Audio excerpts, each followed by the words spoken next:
Hola, ¿cómo están? Bienvenidas, bienvenidos a CNN Prime. Vamos a analizar en profundidad hoy día aquí en el estudio con el exministro de Energía del gobierno del expresidente Sebastián Piñera, Rodrigo Álvarez, exdiputado también, exconvencional, la crisis generada ayer a raíz de este apagón que duró tanto tiempo y que tuvo preocupado y que además renueva las preocupaciones sobre el sistema eléctrico del país. ¿Es una consecuencia la falta de inversión? ¿Cuáles son las responsabilidades? ¿Qué nuevos responsables o entidades van a estar bajo la lupa en los próximos días? Bueno, eso y mucho más hoy día en CNN Prime, que tiene muchas más noticias que contarles y que comienza con estos titulares. El Coordinador Eléctrico Nacional inició 2 auditorías para determinar qué causó el extenso corte de ayer y por qué el sistema tardó en recuperarse. Paralelamente, la candidata Evelyn Matei acusó al gobierno de haber bloqueado inversiones eléctricas por la permisología, fundamentalismo ambiental y hostilidad con los privados. Desde el Ejecutivo respondieron que la crítica es, comillas, apresurada y alejada del hecho principal. La justicia francesa anuló la condena a 28 años de prisión en contra del chileno Nicolás Cepeda por la muerte de la estudiante japonesa Narumi Kurosaki. Además, el Tribunal Supremo galo ordenó realizar un tercer juicio.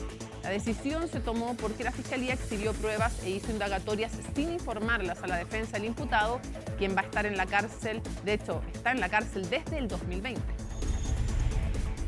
En temas internacionales, una multitud de personas acompañó el funeral de la familia Vivas, quienes murieron, recordemos, tras ser secuestrados por Hamas el 7 de octubre de 2023.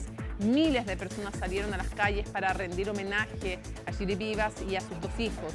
El padre y esposo de esa familia fue el único que sobrevivió al cautiverio. Y tras la suspensión de la tercera jornada, hoy continúa la edición 2025 del Festival de Viña.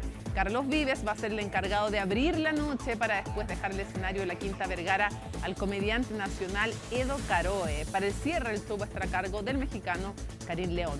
Todo esto y mucho más porque aquí comienza CNN Prime.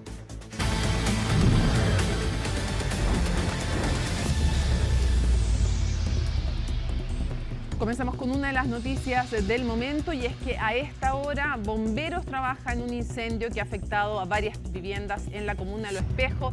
Desde el lugar nos reporta, ahí lo ven, Felipe Hernández. ¿Cómo estás? Buenas noches, un momento complejo para varias familias. Sí, exactamente. ¿Cómo estás, Mónica? Muy buenas noches. Efectivamente, son 8 las viviendas que resultaron completamente afectadas producto de este voraz incendio que comienza justamente en uno de estos domicilios y que rápidamente se propaga hacia las casas colindantes. De hecho, le voy a pedir a nuestro compañero Eiser Zúñiga que pueda mostrarles lo que está sucediendo hasta ahora, que ya ha ido concluyendo poco a poco el trabajo que está realizando bomberos en este lugar, voluntarios y voluntarias del Cuerpo de Bomberos Metropolitano Sur, que lamentablemente al momento de llegar hasta este punto, Mónica, te comento que tuvieron bastantes complicaciones, sobre todo por lo que tiene que ver con el agua.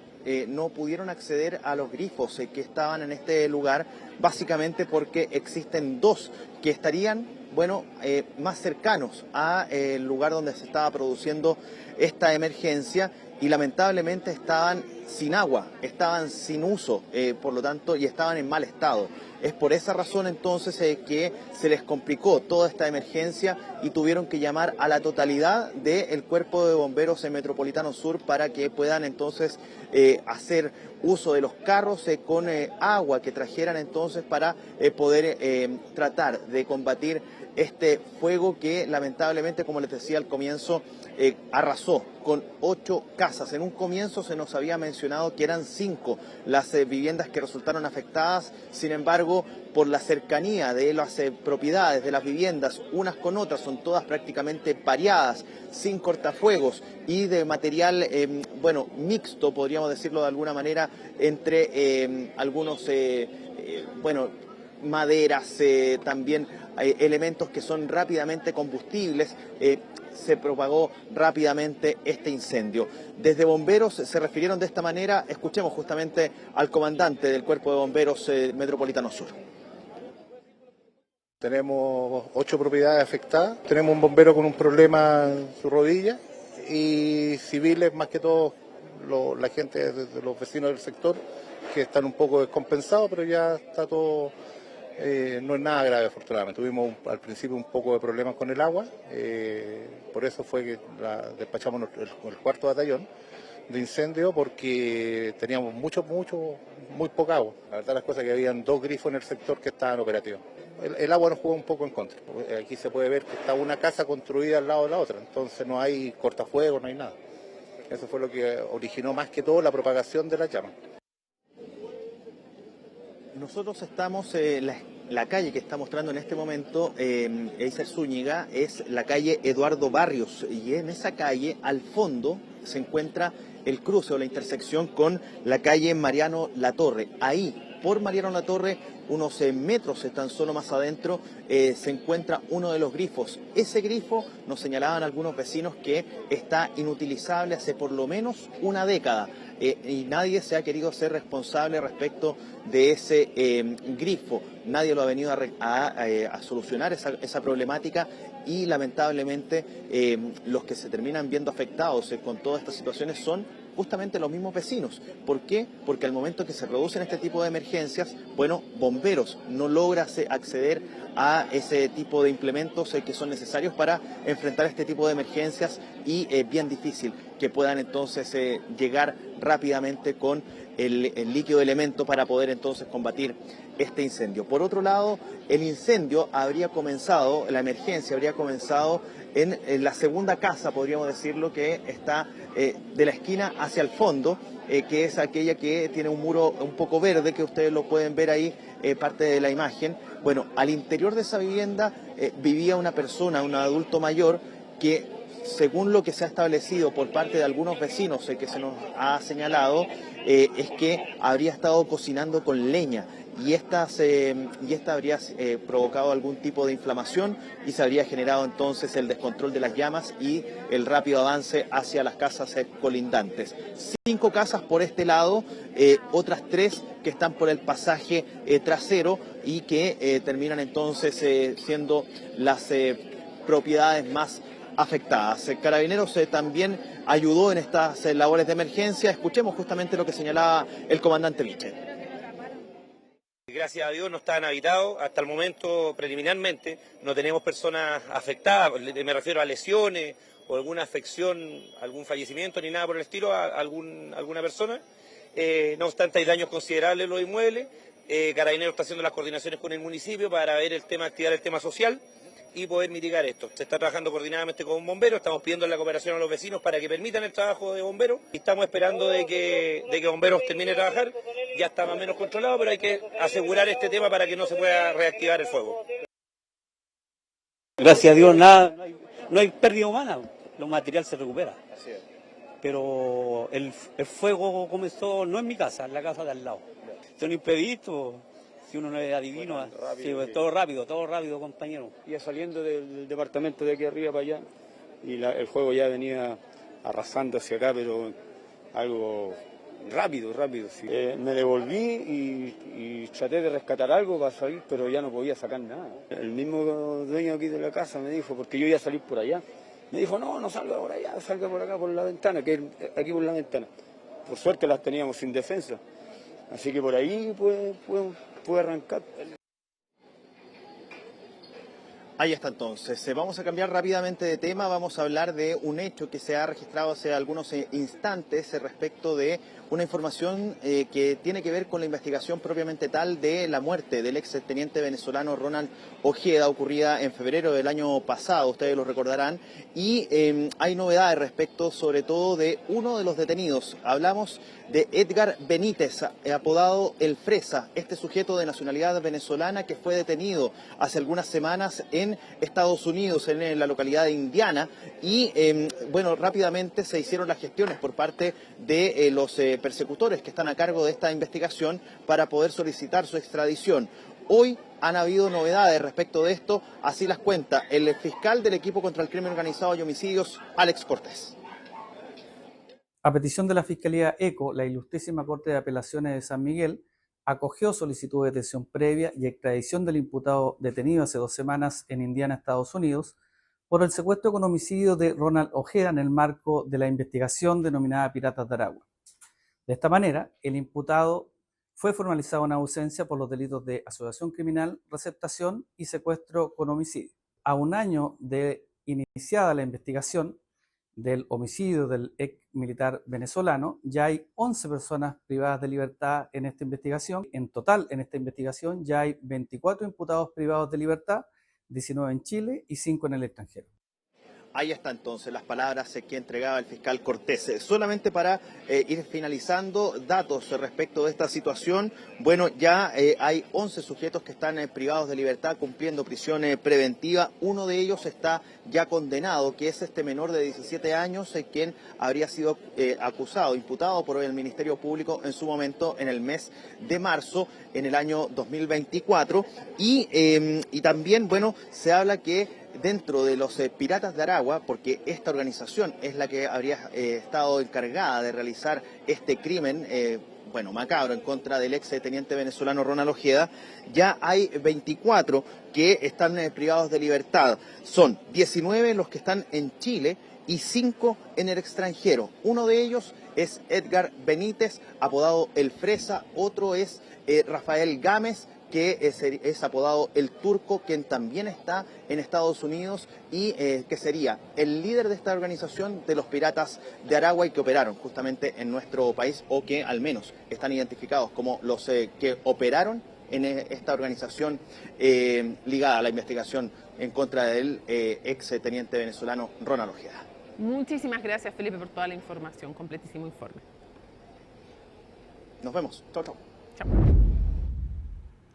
Bueno, y poco después de las 3 de la tarde, 14 regiones del país quedaron sin electricidad. De hecho, fue a las 3:16. Un apagón masivo que dejó a 4 millones de hogares sin suministro eléctrico y a cientos de personas con muchísimas dificultades para el retorno a sus casas, y otras tantas con pérdidas de alimentos y mercadería. Bueno, ¿cómo vivió la gente esta inédita falla? Fernanda Moya nos cuenta. Porque definitivamente no se puede tomarlo como cierto. Y de hecho el taco, toda lava se va a quedar insoportable, o sea, no avanza, porque autos, micro, de todo. Nada, si no pasa me iré caminando, no me queda de otra. Y lamentablemente hasta ahora, quizás hasta qué hora vamos a estar así. A las 3:16 de la tarde la energía eléctrica se fue sin previo aviso. Vuelos suspendidos, pérdidas de alimentos, personas con dificultad para retornar a su hogar y la suspensión de la tercera noche del Festival de Viña fueron algunas de las situaciones que se vivieron en la jornada de ayer. El caos se sentía en las calles y en el Palacio de la Moneda. Inmediatamente se citó tras el corte. ¿Hay alguna causa que se haya atribuido hasta ahora? Todos los antecedentes se van a entregar en el contexto del COGRIS. Por ahora el resto sería pura especulación. El corte es extensivo en el conjunto de ministros que están regulados en la ley. Pero este apagón imprevisto trajo inconvenientes a nivel de las telecomunicaciones. La conectividad tuvo intermitencias como pérdida de señal para llamadas o la imposibilidad de conectarse al internet móvil, problema que se agudizó entre las 19 y las 23 horas. La infraestructura crítica a nivel 2 es la infraestructura base de las telecomunicaciones móviles del país, y eso corresponde aproximadamente a 10.000 torres a nivel nacional, las cuales tienen la obligatoriedad por ley de tener un respaldo eléctrico de al menos 4 horas. Existe hoy día un decreto que está en trámite que va a permitir en el fondo aumentar el tiempo de respaldo de la infraestructura crítica a nivel 2 de 4 a 6 horas como mínimo.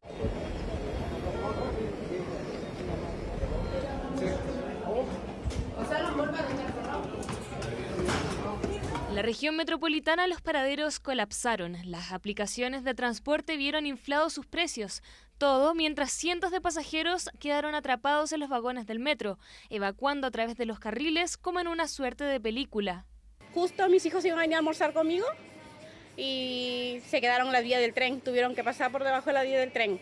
Quedaron en la cisterna. Pero esta no era su única preocupación, ya que al igual que para muchos comerciantes el apagón significó pérdidas importantes. Marilú, dueña de un almacén en Ñuñoa, vio cómo la mercadería que acababa de comprar se perdía por la falta de refrigeración. Recién me había llegado el helado, ayer me había llegado y recién lo había instalado el helado. Y ahí hicimos una compra más o menos como de 800 y tantos pesos. Y se echó a perder, tuvimos que botar harto de pan, porque se nos echó a perder, no teníamos cómo congelar, prender la cámara de frío. situación que ella y muchos comerciantes los tiene a la espera de una compensación. El llamado es a la ciudadanía a ingresar la información en www.cernac.cl, dado que esa información para nosotros es valiosa para poder cuantificar la magnitud de los daños y la afectación que hubo hacia la ciudadanía. Pero su problema no terminó ahí. Como su reja es eléctrica, no pudo cerrar el local hasta que volviera la luz. La espera se extendió hasta las 11 de la noche. Y tuvimos que, como sea, bajarla, pero ya teníamos que irnos, más encima era el toque de queda. Pero mientras para algunos la falta de luz se tradujo en largos trayectos para su hogar, para otros significó un verdadero obstáculo. Jorge Carinao, deportista paralímpico, quedó atrapado en su propio hogar, pero desde afuera. No están funcionando los ascensores. Ahí me doy cuenta que los cortes de luz no son muy amigos de la accesibilidad. Tengo un cinturón que me permite afirmar la silla mía, así que pude subir peldaño por peldaño y salvar un poco de esa situación. Pensábamos cómo lo harán los demás, porque igual tengo la suerte de que soy alguien que entrena, tengo un poco más de fuerza, tengo este cinturón que me ayuda y de esa manera pudimos lograr subir esos 5 pisos. Un caso que refleja la gravedad de la afectación para la ciudadanía y que pone en alerta a las autoridades para iniciar investigaciones, tanto desde el Congreso como del Ministerio Público, para determinar responsabilidades y medidas paliativas.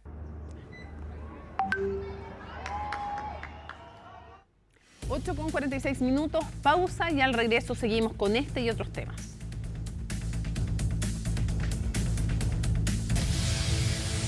Bueno, y cambiamos completamente de tema para contarles que un nuevo cruce de declaraciones se produjo entre el gobierno y la abanderada presidencial de la UDI de RN, Evelyn Matei, a raíz del masivo corte de suministro eléctrico. La exalcaldesa responsabilizó a la actual administración por el corte de luz, además de lanzar dardos directamente al presidente. Desde el Ejecutivo aclararon que Matei contradice los datos y la llamaron a no utilizar el sufrimiento de las personas para tener réditos electorales. De todo ello nos cuenta en su informe Colomba Eichholz.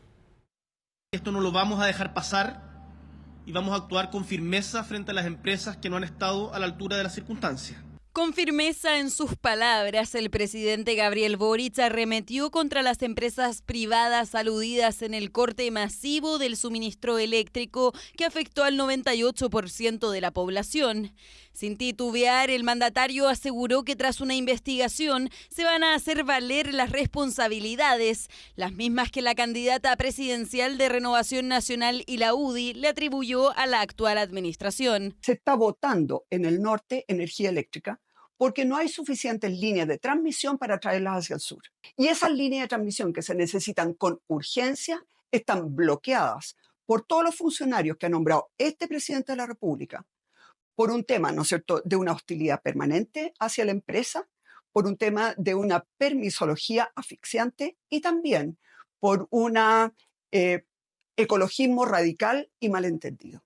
Malentendido que llevó al gobierno a alzar la voz, puesto que según ellos, quien no entendió la información fue la misma abanderada presidencial de Renovación Nacional y la UDI. La inversión en el sistema eléctrico no es lo mismo que la inversión de un proyecto o una actividad de comercio. Son estructuras y servicios sujetos a regulación pública, cuyas inversiones demoran mucho tiempo y demoran más de una administración.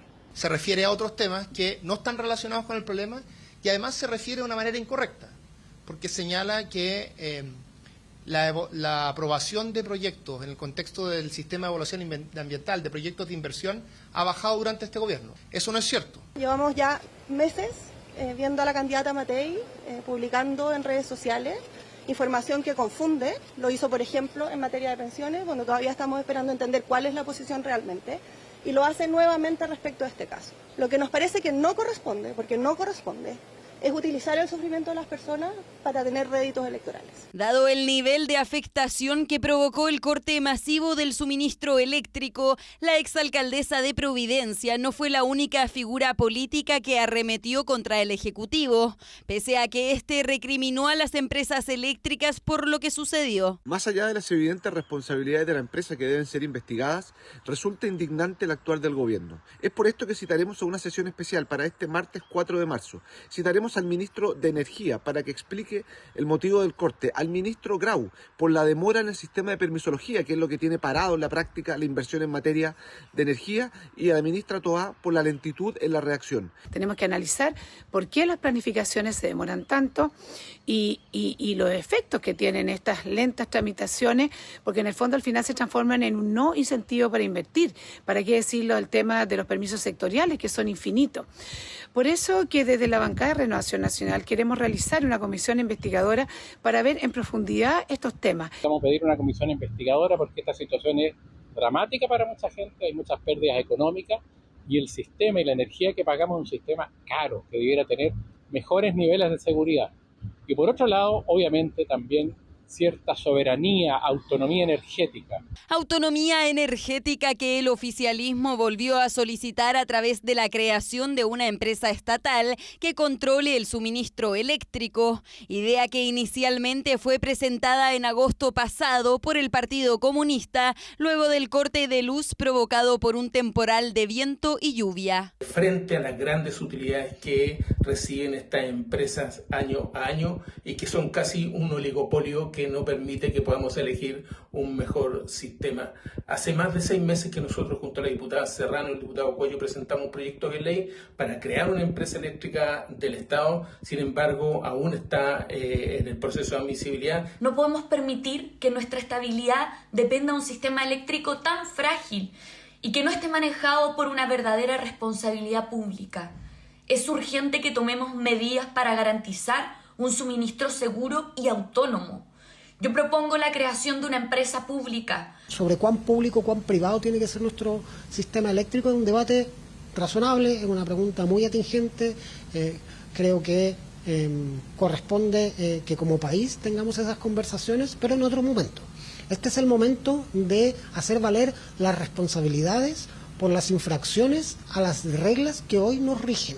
Infracciones que indagará la Superintendencia de Electricidad y Combustibles, organismo fiscalizador que también realizará una compensación a aquellos clientes que se vieron afectados por el corte del suministro eléctrico una vez que el proceso de investigación esté concluido. Lo habíamos anunciado, nos acompaña Rodrigo Álvarez, exdiputado convencional y en este caso además, sobre todo, muy atingente, exministro de Energía durante el gobierno del expresidente Sebastián Piñera. Muchísimas gracias por acompañarnos. No, hola Mónica, muchas gracias a ti por invitarme. A ver, lo primero,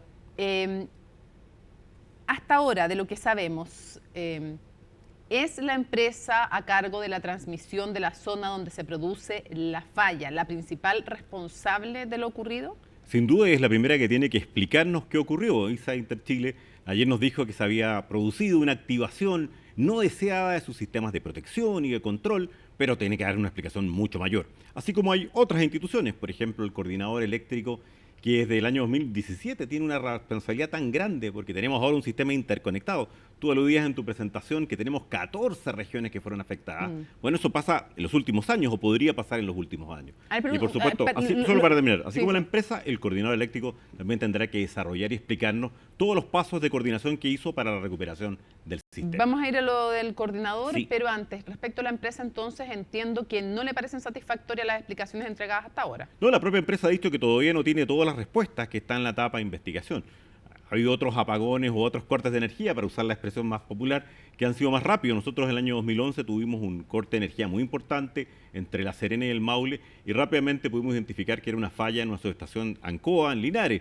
Bueno, la propia empresa nos ha dicho que todavía no sabe exactamente qué ocurrió, nos ha dicho que son software complejos, que en algún momento dado se produjo esta alteración que llevó a la desconexión de sus 2 líneas cuando estaban transmitiéndose en 1800 megas, por lo tanto una cantidad gigantesca de energía, pero por supuesto faltan muchas más explicaciones, una adecuada fiscalización por parte del coordinador y de la SEC y eventualmente sanciones si es que se demuestran responsabilidades por este hecho. ¿Hay alguna forma en que esta empresa pudiera no ser responsable y pudiera no tener que pagar compensaciones? A ver, la propia empresa sabe que es en su línea, en su subestación, lo que ocurrió y este evento que llegó a una consecuencia masiva. Te insisto en el punto, o sea, esta es la primera vez que nos pudo pasar algo tan grande desde Arica a Chiloé, precisamente porque ahora el sistema está conectado. O sea, sí o sí esta empresa debiera, cree usted, como por ejemplo ha dicho el senador Juan Luis Castro, pagar compensaciones. A ver, eso lo tiene que determinar la autoridad porque tendrá que ver el grado de responsabilidad o la acción.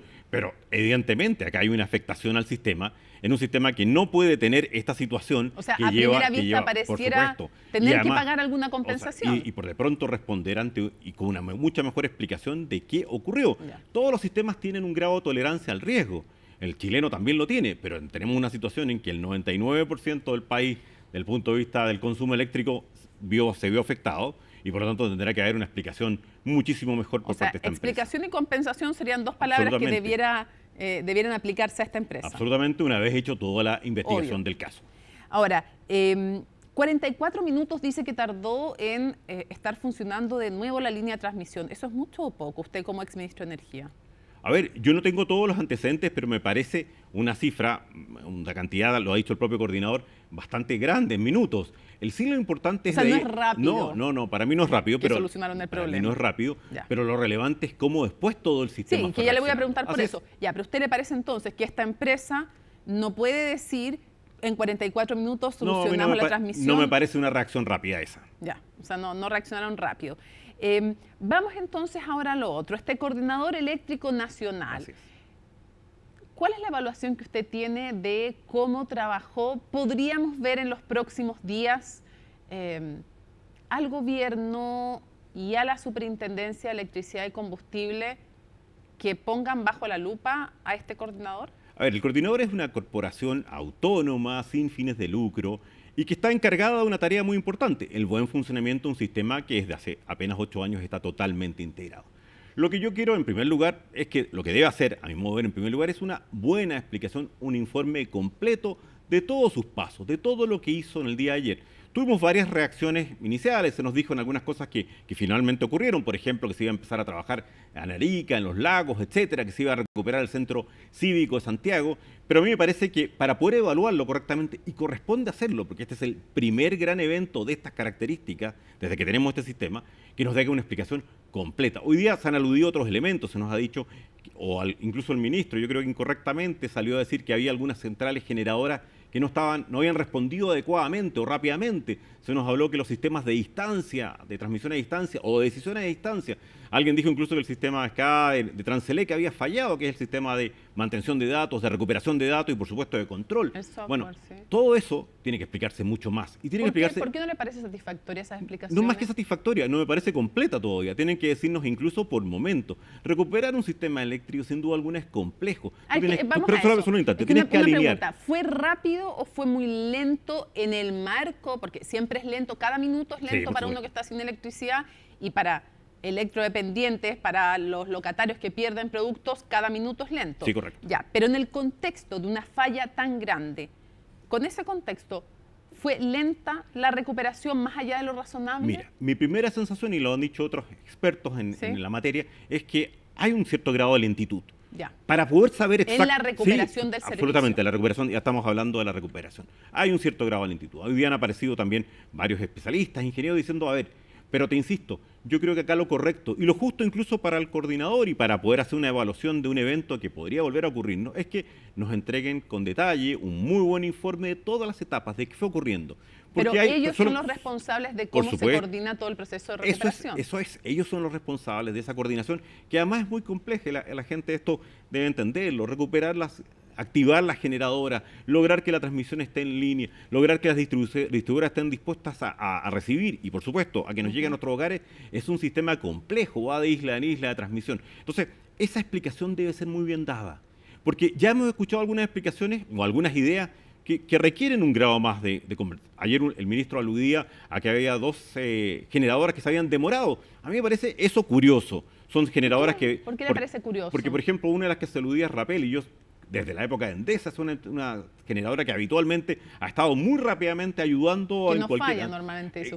O sea, a mí me parece extraño... O que se recupera rápido. Claro, más que eso, que se haya demorado tanto, como se decía, en empezar a entregar energía al sistema. Pero te insisto, estas son hipótesis que se han dicho, que han aparecido en los diarios, y lo que requieren es un informe correcto del coordinador y la investigación de la SEC. Déjame agregar solo una cosa en eso, porque de repente cuando dicen, mire, es que hubo decisiones a distancia que no se pudieron tomar porque los sistemas no estaban funcionando, y hubo que hacer inspecciones o análisis o acciones físicas. Bueno, eso tienen que explicarnos y tienen que decírnoslo en un informe que evidentemente no es inmediato, no es hoy día, pero tienen que, para la tranquilidad futura del país, así como es tan importante saber lo que ocurrió ayer, es también cómo nos recuperamos ayer y la velocidad de esa recuperación. O sea, usted no descartaría que en los próximos días el gobierno y la Superintendencia de Electricidad y Combustible empiecen a poner también un foco más intenso en el coordinador de electricidad nacional. Yo del gobierno prefiero no hablar, tengo profundas diferencias en muchas de las materias.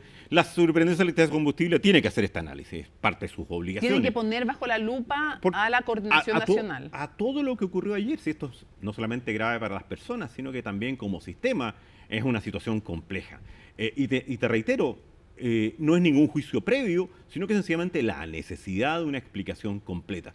Yo creo que tan importante como lo de ayer es saber lo que ocurrió, como también después darnos cuenta de las dificultades que vamos a tener para enfrentar otros problemas hacia el futuro, donde por supuesto la escasa inversión o la falta de inversión o la lentitud de la inversión es muy importante. Si es que no se hizo bien el plan de recuperación, de reposición, ¿qué tipo de responsabilidad le cabe a este ente que coordina todo el sistema eléctrico a nivel nacional? No, yo creo que es pronto todavía para hablar de eso, porque pueden ser muchas variables. La primera es sencillamente explicarnos, y explicarnos etapa por etapa, porque te insisto, no es adecuado que en las primeras 24 horas se nos diga, parece que algunas generadoras no fueron capaces de responder, o parece que falló el sistema SCADA de Transelec, o parece que los mandos a distancia. No, démonos el informe completo y ahí analicemos cómo fue su comportamiento, que puede haber sido también plenamente correcto, y como dices tú, solo intentar recuperar un sistema eléctrico, y quiero decir, y por eso hay que partir de la total buena fe, es muy difícil, toma tiempo. Nosotros lo logramos, el ministro lo recordaba hacer en ese momento entre 1 y 3 horas, entre La Serena y Maule, pero acá estábamos ante una dimensión enorme. Ahora, ¿no está en duda que haya sido una buena idea la interconexión de todo el sistema? No, a mi modo de ver, no. Lo absoluto, ya. Porque al contrario, porque recuerda que la gran idea de esto, y era uno de los problemas que tiene, es que qué bueno volver a hablar de energía, porque Chile ha vivido en los últimos 25 años una cantidad de desafíos de energía gigantescos. La crisis del gas con Argentina, las mega sequías, la incorporación de renovables no convencionales. Bueno, y una de las cosas que queríamos, incluso para objetivos de descarbonización, es que gran cantidad de energía, como aludía Evelyn Matei, gran cantidad de energía limpia que está en el norte pueda llegar hacia el centro y viceversa, el día de mañana energía hídrica pueda desplazarse también. Para eso necesitas un sistema interconectado. Sistema que siempre se dijo tiene dificultades, tiene riesgos. Ya, no está en cuestión no, aquello. Al mismo modo usted nombró a Evelyn Matei, quiero preguntarle por qué ella sostuvo que aquí el presidente iba seguro a amenazar con caducar concesiones, como había hecho con Enel, no hemos escuchado eso todavía, pero y que aquí había un gobierno que tenía que hacerse una autocrítica porque había paralizado inversiones. Le contestaron de inmediato, el ministro Grau dijo que no era, bueno, el ministro Pardo dijo que estaba de alguna manera sacando réditos políticos del sufrimiento de la gente, y el ministro Grau dijo con datos esto no se corresponde porque si comparamos el anterior gobierno con el de ahora, el sistema de evaluación ambiental ha aprobado 33% más de permisos de temas eléctricos que en el mismo periodo del gobierno anterior. Entonces, la respuesta...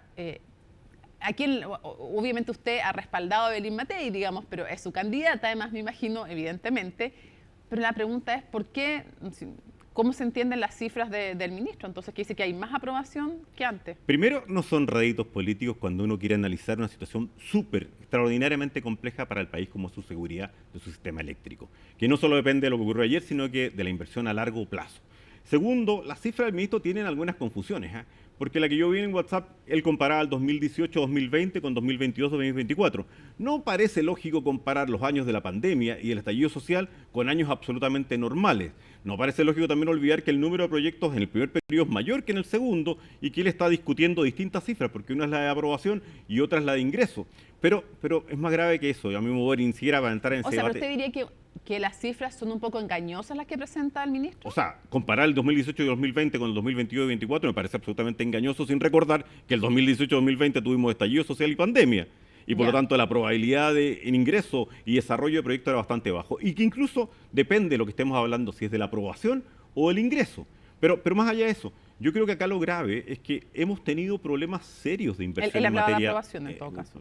Sí, por eso decir, pero otra cosa es el ingreso. Hemos tenido problemas serios.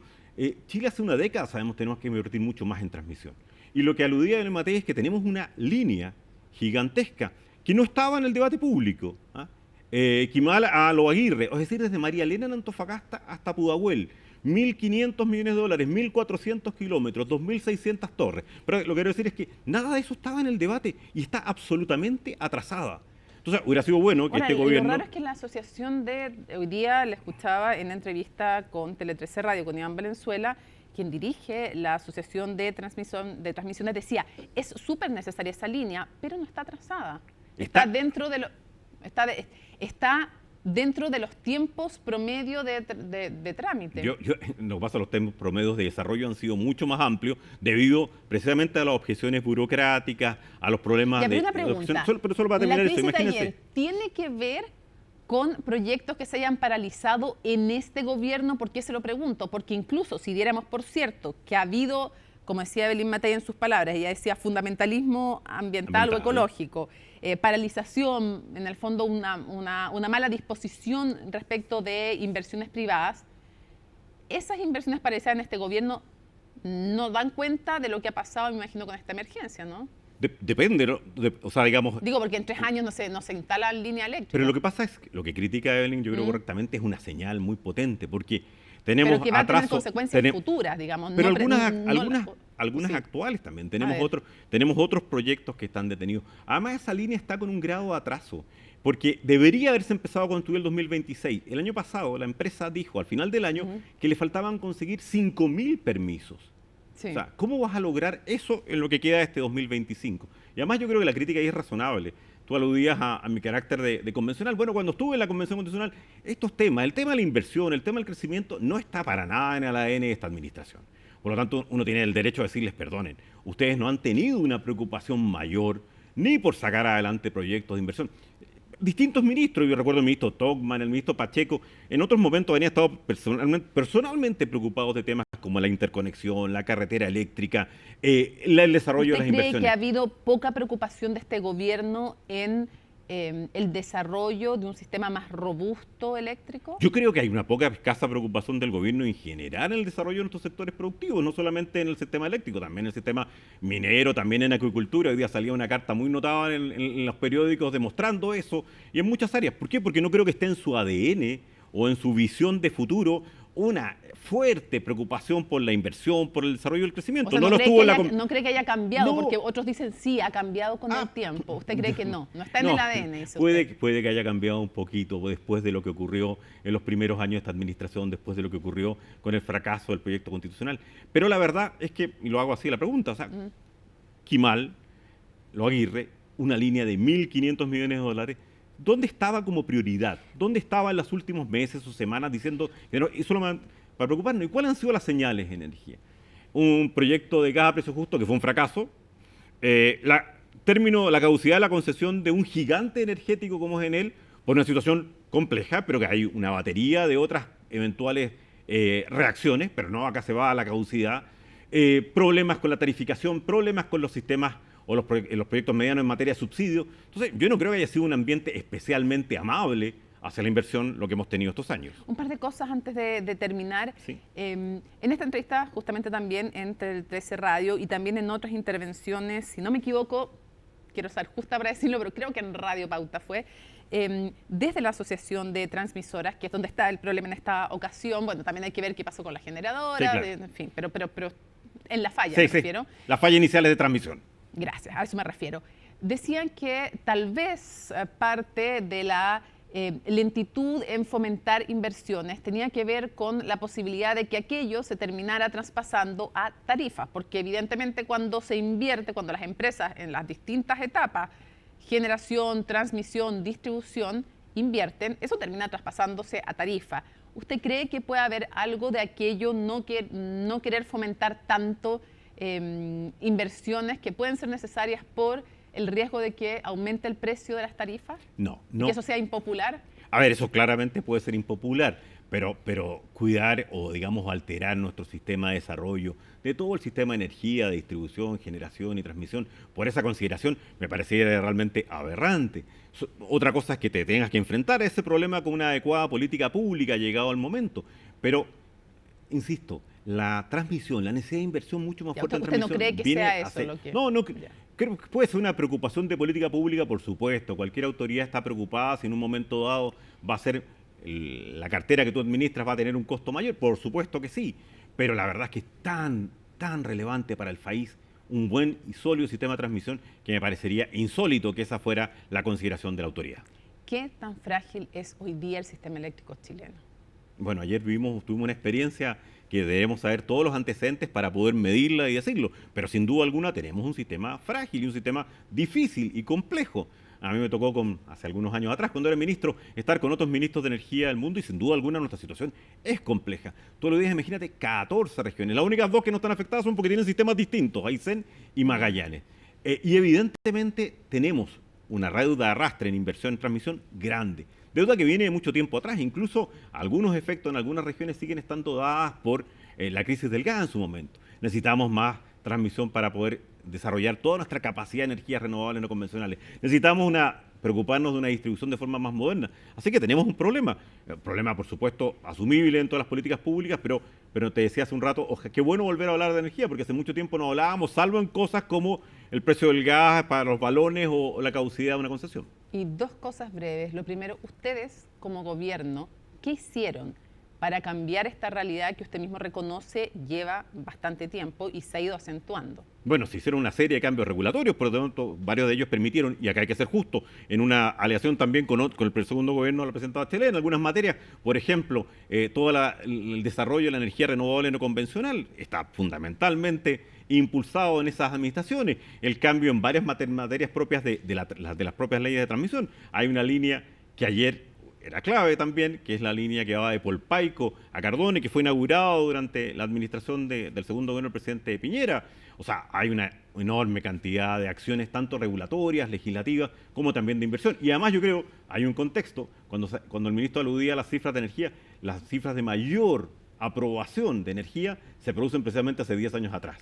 ¿Y qué impresión le produce o qué efectos cree que va a producir o que produciría más bien en potencial la idea que comienza a escucharse, lo veíamos en la nota, que el Estado intervenga con un rol más activo en alguna de estas etapas, porque son la generación, la distribución, la transmisión de energía en nuestro país? ¿Qué le parece? ¿Es una buena idea? ¿Es una mala idea? ¿Más Estado en esta área? Escuchaba a los representantes del Partido Comunista, sobre todo hablar de una empresa estatal de energía. A mí me parece que son ideas absolutamente, hoy día, fantasiosas. Y te lo voy a decir, no solamente porque creo que la capacidad técnica o la capacidad de administración o el rol empresarial del Estado hay suficiente evidencia para ver que no es de lo mejor. Tenemos dudas en Televisión Nacional en el último año, en el bancos, etcétera, sino por algo adicional que me parece que lo hace totalmente fantasioso. ¿De dónde tendríamos recursos para esto? Hace una semana, en CNN y en otros, se discutía el tema de Corfo, por ejemplo, el retiro de dinero de $3.000 millones para gasto corriente.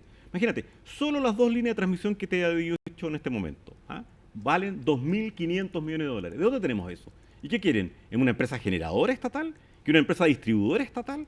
O sea, no tenemos los recursos, más allá que tampoco creo yo que tengamos la capacidad de administración técnica, ni sea lo lógico del Estado asumir esas tareas empresariales. Otra cosa es la regulación, otra cosa es el rol del coordinador eléctrico, otra cosa es el rol de la SEC, otra cosa es el rol del Ministerio de Energía. Rodrigo Álvarez, muchísimas gracias por habernos acompañado en CNN Prime. Que tenga muy buenas noches. No, como siempre, muchas gracias a ustedes por invitarme. Y avanzamos a otras materias. A medida que avanzan las horas tras el apagón nacional, se conocen más detalles sobre las fallas que hubo en el sistema. Por una parte, la inicial que afectó a la línea de transmisión ISAL Interchile y, por otra parte, las empresas que debían activarse en la recuperación del sistema. El Coordinador Eléctrico Nacional ya ordenó la realización de auditorías para determinar responsables y los errores que fueron cometidos. La nota es de Javier Albornoz. 15:16 horas. Todo se fue a negro. Comenzaba el apagón más grande de la historia de Chile. Recién 4 horas después, la entidad encargada de monitorear el sistema eléctrico nacional entregaba los primeros antecedentes. Se produjo la desconexión de una línea de doble circuito de 500 kilovolts, que son las líneas de transmisión de mayor capacidad y de mayor tensión que tiene nuestro sistema eléctrico. Más de 8 millones de clientes se quedaron sin suministro eléctrico. Lo que se esperaba podía ser corto terminó generando un caos. Recién durante el mediodía de este miércoles se logró la recuperación del 100% de la energía. ¿Cómo comenzó este blackout energético? Fallan los dos circuitos de 500 kilovoltios de la línea de la nueva Maitencillo, nueva Pan de Azúcar, de ISA Interchile, entre Coquimbo y Vallenar. A esa hora, también el coordinador explicaba que actuaban bajo el plan de recuperación de servicio, el que también enfrentó dificultades en su ejecución. La recuperación del sistema eléctrico se ha visto dificultada porque se han registrado fallas en los sistemas de control o de operación a distancia de algunas instalaciones del sistema eléctrico. Se han hecho numerosos intentos ya por restablecer el suministro eléctrico, de acuerdo con el protocolo que tenemos para este tipo de emergencias, pero por distintas razones, falla de centrales y falla del sistema SCADA que conecta la red de transmisión. Estos intentos han fallado, en este momento está haciendo un cuarto intento para reponer el suministro. 4 intentos para recuperar la energía, lo que no ocurrió sino hasta las 23:30 horas entre Valparaíso y Chiloé, y durante el mediodía para el resto del país. Sin embargo, luego de restablecer todo el sistema, la pregunta que surge es ¿por qué se provocó el fallo? Vamos por parte. La primera falla, explicaron desde ISA Interchile, empresa a cargo de la línea, vino desde los esquemas de protección, sistemas electrónicos y de software que precisamente se utilizan para un correcto funcionamiento de la línea frente a una emergencia. Sin embargo, explicaron en un comunicado, el esquema de protección operó sin la existencia de una falla real en la línea. Fue una operación no deseada del sistema de protecciones, o sea, el sistema de protecciones no debió haber tenido esa operación. No había una condición externa que pudiese explicar por qué esto ocurrió, y eso es lo que hay que investigar. ¿Qué provocó que se activaran estos esquemas de protección? Es una de las investigaciones que tendrá que hacer el Coordinador Eléctrico Nacional.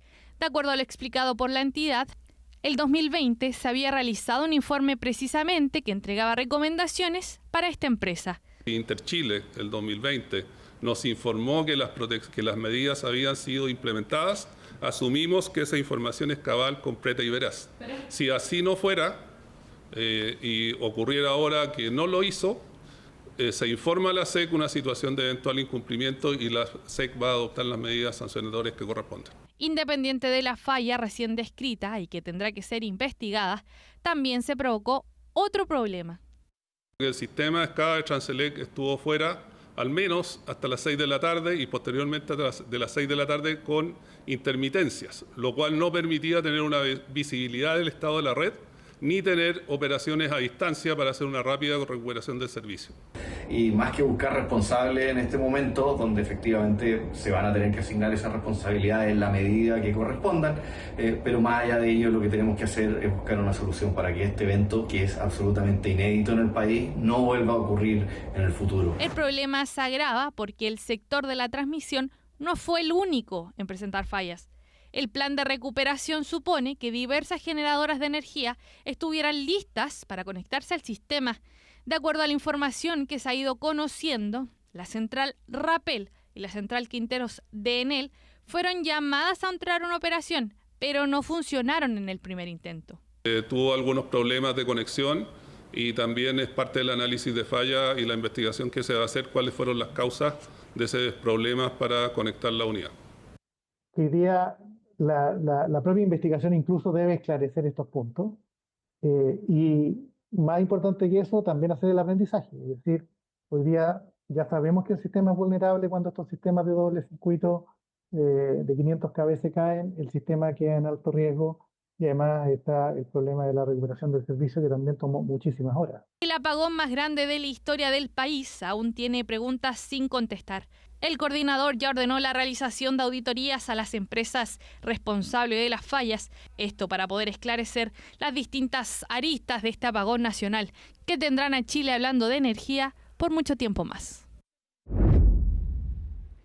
El máximo tribunal de Francia anuló la condena contra Nicolás Cepeda por el homicidio de su expareja Narumi Kurosaki y se va a realizar entonces un nuevo juicio. El Tribunal de Casación de París determinó que el proceso contra el chileno por la desaparición y muerte de la joven japonesa en la ciudad de Besançon en 2016 no se desarrolló conforme a las reglas. Esto tras una solicitud de la defensa en que acusaron que un investigador utilizó proyecciones de documentos no informados previamente a los abogados del imputado. Es por ello que el tribunal anuló la condena dictada en diciembre de 2023 que ratificaba el fallo en primera instancia que sentenció a Cepeda a 28 años de cárcel. Ahora deberá celebrarse un tercer juicio ante el Tribunal de Rodano en Lyon. Sin embargo, esto no significa la libertad de Cepeda, hoy de 35 años, quien se mantiene recluido en un recinto penal francés desde 2020, sino que va a permanecer en dicha condición mientras se desarrolle el nuevo proceso. Desde la familia del chileno valoraron el fallo y aseguraron que la acción ratifica que se vulneraron derechos mínimos de defensa en los procesos anteriores.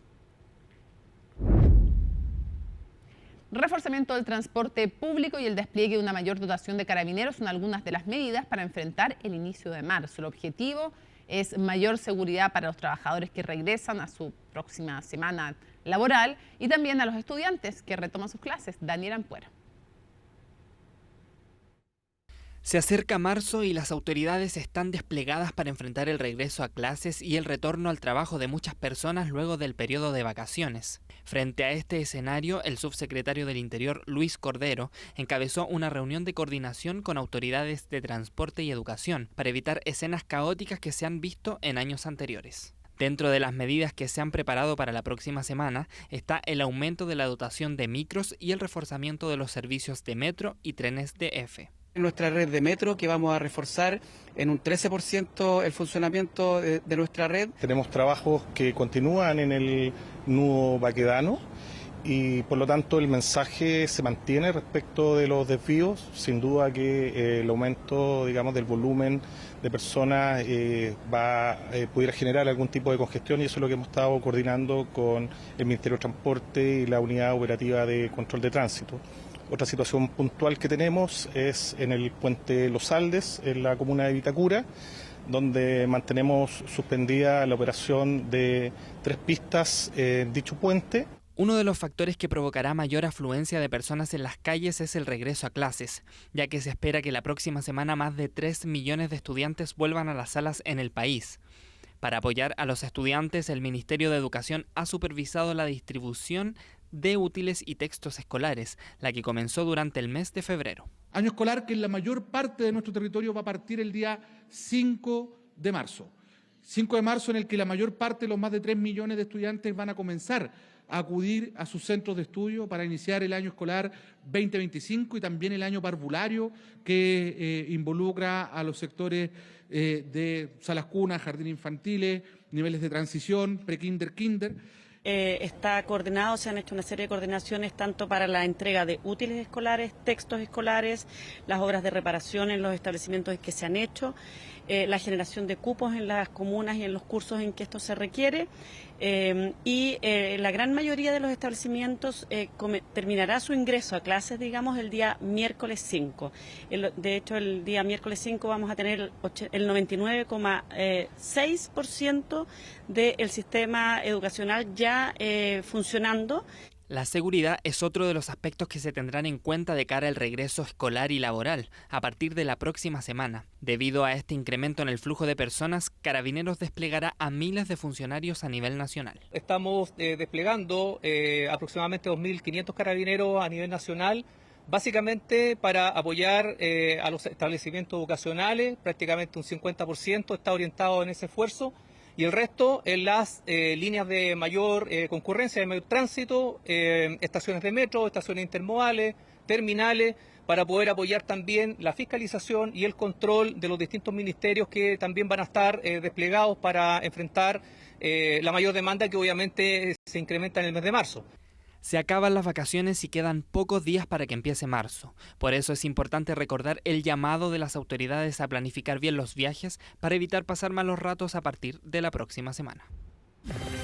Momento de revisar las informaciones internacionales junto a nuestra editora internacional Alicia Contreras. ¿Cómo estás? Buenas noches. Buenas noches, Mónica. Vamos a partir en Medio Oriente porque este sábado se acaba la primera fase de este alto al fuego que lograron Israel y Hamas, y hoy se realizó el último canje de rehenes por prisioneros palestinos. Hamas entregó a cuatro cuerpos de los últimos rehenes entonces que se había comprometido sin ceremonias como las que estaba realizando, dado que Israel reclamó que eran humillantes migrantes y es por eso que solo entregó los cuerpos de estos 4 hombres directamente a la Cruz Roja. Mientras tanto, Israel liberó a 642 prisioneros palestinos. Este es el último canje. En total fueron liberados 33 rehenes, 25 vivos y 8 muertos, pero aún quedan 60 rehenes en Gaza en manos de Hamás. La mitad de ellos se cree que están muertos. De todas formas, no hay claridad respecto de qué va a pasar después del sábado, cuando termine entonces la primera fase de este alto al fuego. En la zona están las negociaciones, pero todavía no se ha acordado nada para esta segunda fase. Lo que sí está claro es que todavía quedan rehenes israelíes en Hamás y esa entonces es la ventaja que tienen para negociar con Israel. Pero mientras continúa entonces este conflicto que solo tiene un alto al fuego y no ha cesado entonces esta guerra, Donald Trump publicó un video que ha causado repudio en las redes sociales. Crearon con inteligencia artificial lo que podría ser Gaza si es que se realiza este plan de Donald Trump para reconstruirlo. Veamos este video y un poco del ambiente.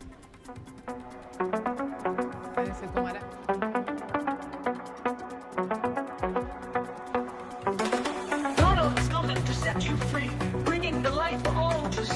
No more tunnels, no more fear. Trump Gaza is finally here. Trump Gaza shining bright, golden future, a brand new light. Feast and dance, the deal is done. Trump Gaza #1. Trump Gaza shining bright, golden future, a brand new light. Feast and dance, the deal is done. Trump Gaza ya está aquí, entonces es la canción que se escucha en este video que fue compartido por el presidente Donald Trump en su red social Truth Social. No hay claridad respecto de quién entonces creó este video, pero de todas formas llega después de que Donald Trump anunciara este plan para supuestamente reconstruir Gaza y expulsar a los 2 millones de gazatíes que viven en la zona.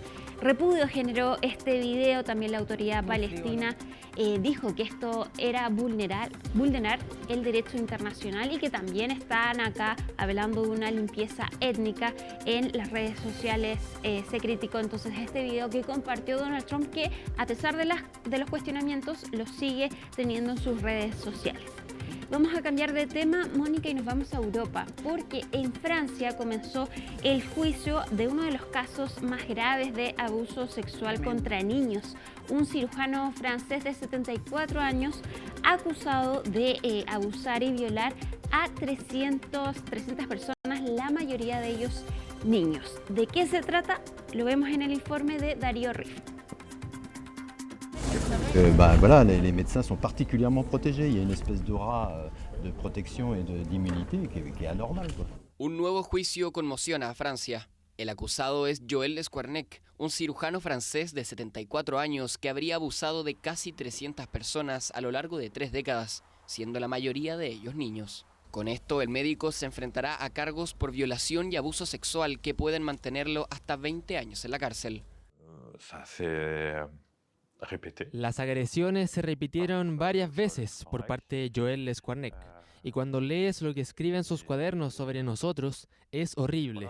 En cuanto salí del hospital, me encerré en mí mismo, me distancié de mis padres, de mis seres queridos, también corté todos mis vínculos sociales. Hoy, de adulto, estoy bajo un tratamiento antidepresivo, con un seguimiento psicológico muy reforzado. El hogar de Lesquarnec fue registrado en 2017, encontrándose 300.000 fotos y videos de abuso sexual infantil, y fue en esa investigación que se encontraron las libretas del cirujano, donde detallaba sus crímenes.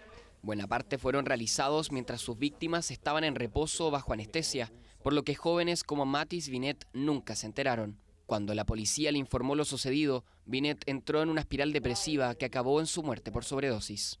Me arrebató a mi nieto. Esto no debe volver a ocurrir. Todos los que quieran hacerlo deben saber que van a pagar el precio máximo. No hay otra forma de decirlo. Lo mató. No usó un revólver para matarlo, pero lo mató, como mató a todas sus víctimas. Porque no están muertas, siguen ahí. Pero hay una parte de ellas que está completamente muerta. El cirujano ya fue condenado a 15 años de prisión por otro caso de violación y abuso sexual de menores de edad. Lesquarnec llegó a ser reportado en 2005 por el FBI, que le avisó a las autoridades francesas que frecuentaba sitios web con imágenes de abuso infantil, lo que solo le valió una suspensión temporal. Hay muchos Joel Squarnek en nuestro país. A él lo pudimos arrestar porque hemos tenido acceso a sus escritos, pero hay que saber que los medios judiciales actuales no nos permiten buscar a otras víctimas. Yo diría que es una sorpresa bastante interesante tener hoy a un hombre dispuesto a reconocer los hechos de los que se le acusa. Esto supone una oportunidad para que las víctimas se reconstruyan, para que tal vez puedan obtener respuestas sobre los elementos que faltan. Las críticas se han dirigido principalmente a los hospitales públicos y privados que ignoraron las múltiples denuncias en su contra y lo mantuvieron ejerciendo. Se estima que el juicio pueda durar hasta 4 meses y por el momento la estrategia del cirujano ha sido de asumir su culpabilidad. Mónica, vamos a terminar con la muerte de esta joven actriz Michelle Trachtenberg, que murió a los 39 años. Se desconocen las causas, pero fue su mamá quien la encontró en su departamento de Nueva York. Fue famosa desde muy pequeña, a los 5 años comenzó su carrera, participó en Buffy, la Cazavampiros, en Gossip Girl, también tiene una película muy famosa de pequeña, Harriet la espía, y hasta ahora se desconocen las causas, pero tuvo un trasplante de hígado hace pocas semanas, pero se encontraba bastante activa en redes sociales. Aún no se sabe por qué muere esta joven actriz, pero fue despedida por sus compañeros. Muere a los 39 años, muy joven. Muy joven. Ya pues, con esta triste noticia estamos cerrando CNN Prime y por supuesto queremos invitarlos a que sigan en la compañía de CNN Chile, porque hoy día tras CNN Prime, Conexión Global, las elecciones en Alemania, un completo análisis porque nos importa. Ya van a entender por qué. Así es que no se olviden. Despedimos juntas porque es miércoles 26 de febrero, así estuvo nuestro país y el mundo. Somos CNN Chile. Buenas noches.